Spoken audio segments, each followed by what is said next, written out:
Nearly a third of platform workers in Singapore now take on such jobs by choice, drawn by flexible working hours and locations.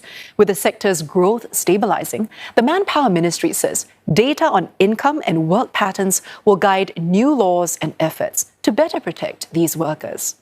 Closing data gaps was a key focus at the inaugural Global Digital Platform Workers Conference by the International Labour Organization in Singapore. This comes as platform work is expanding beyond ride-hailing and delivery to higher skilled professions in areas like IT and design. Singapore is leading global efforts with its data-driven approach to labour laws, seen as a model. The data collection for the current group of gig workers started more than 10 years ago. So the statistics department in MOM is really working on the sort of data fields, data sets that we need to inform us of potential policy interventions in other trends in terms of platform economy developments for the future. There is about cross-border remote work as well. With uniform data collecting standards, countries could shape fairer job policies in areas such as injury compensation, retirement adequacy, and career mobility. Global data standards are also key in helping platform workers better integrate into the modern workforce. One important use of data is for regulators, the employer federation, as well as the unions to think about how or who we should protect under the Platform Workers Act. And having international framework that sets the basic standards, I think help everyone understand the definition of platform workers, the definition of platform operators. Then it helps in the decision making as well as the drafting of the policy framework. From 2016 to 2024, platform work as a main job grew 7% annually in Singapore, with around 70,000 residents now involved. The country's Platform Workers Act has also set a model framework for protecting gig workers worldwide. And to share more on how Singapore is collecting and using these data is Ang Boon Heng, who is Director for Manpower Research and Statistics at the Manpower Ministry. Boon Heng, welcome to the studio. Thank you. Now, first of all, let's start with how exactly is Singapore leading the data collection for digital platform work? Well, Singapore has been collecting digital platform employment data for about 10 years already, since 2016. And over the years, we have amassed a comprehensive data set on platform workers. One of the lessons that we have learned was that when you collect information on platform workers, you would not be able to use the usual survey reference period of 1 week to collect information from these workers. Because these workers, they do work on an ad hoc basis and they move in and out of employment.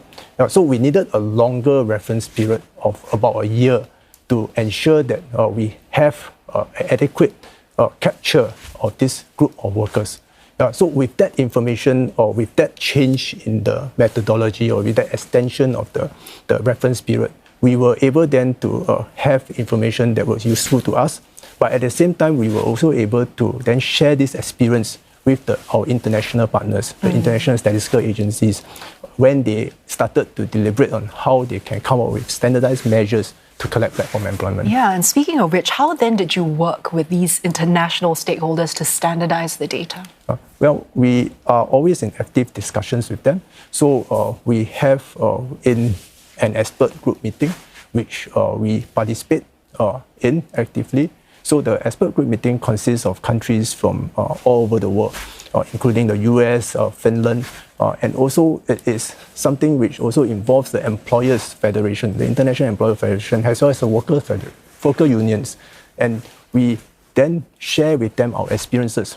We let them know the data and the insights that we have, and we share with them our data collection methodologies because we've been there and we've done that. And we hope that with this sharing, we can shape the international guidelines. And how then will this data that's collected be used to help global standards of platform work?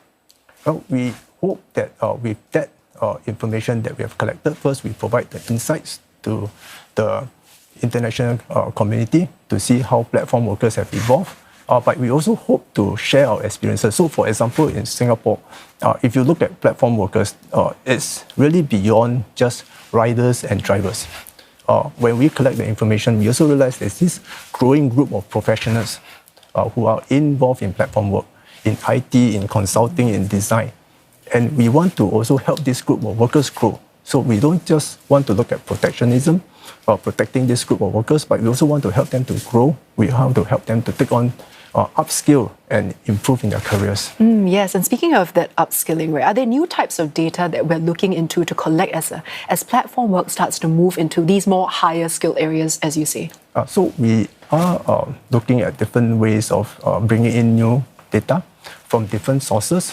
So one of it is we were discussing it at the conference today about web scraping, seeing that whether there are emerging occupations that are using platform employment in platforms, and we want to be able to collect this information and so that it can actually inform us of the future of platform work, because that's really evolving.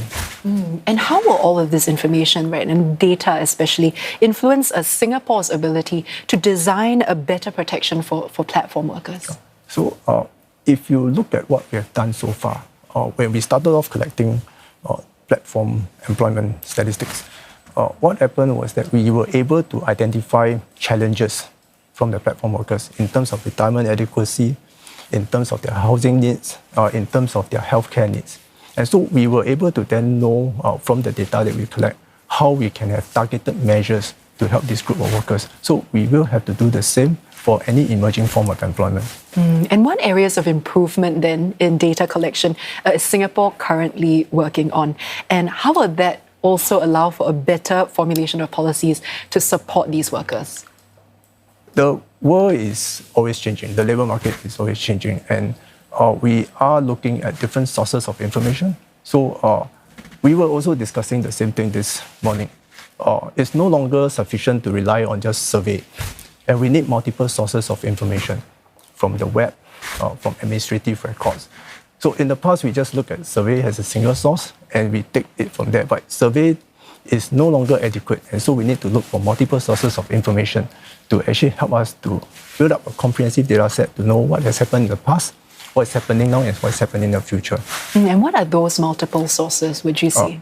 It can come from administrative records. And so for the case of platform workers, we're also working with the platform operators to obtain information of their workers who are on their platforms in terms of their hours worked, in terms of their income, so that we can have a better accurate measure of their welfare. And when it comes to injury compensation, retirement adequacy, and career mobility, as you were mentioning earlier, how would this new data gathered allow countries to shape fairer job policies? Well, the data will help inform of the challenges that these workers are going through. So, for example, in Singapore, we knew about their challenges. We knew about the issues that they were facing in terms of retirement adequacy, in terms of housing need. And from our surveys, we are pleased to note that over time, the challenges experienced by our platform workers working in Singapore has come down from over 70% to now about 20%. So there is a big significant drop, and through data, we actually are able to identify the challenges and make targeted policies to help this group of workers. And very quickly before we go, Boon Heng, what is something that you're very excited about the prospects, right, when it comes to what data collection can do in the future, especially taking on new technology like AI, for example? Well, AI helps us to improve our productivity and our efficiency in analyzing data. So AI allows us to look at data in different angles, look at data more in depth, in a way where we couldn't have done in the past. And with AI, we are able to then come up with better insights, more deep insights. We are able to do analysis, assessment, not just describing the data, but analyzing it and assessing the data, what the data tells us, and better insights. And with that, we will lead to then better policies for the workers. Boon Heng, thank you so much for sharing your insights with us. I've been speaking with Ang Boon Heng, who is Director for Manpower Research and Statistics at the Manpower Ministry.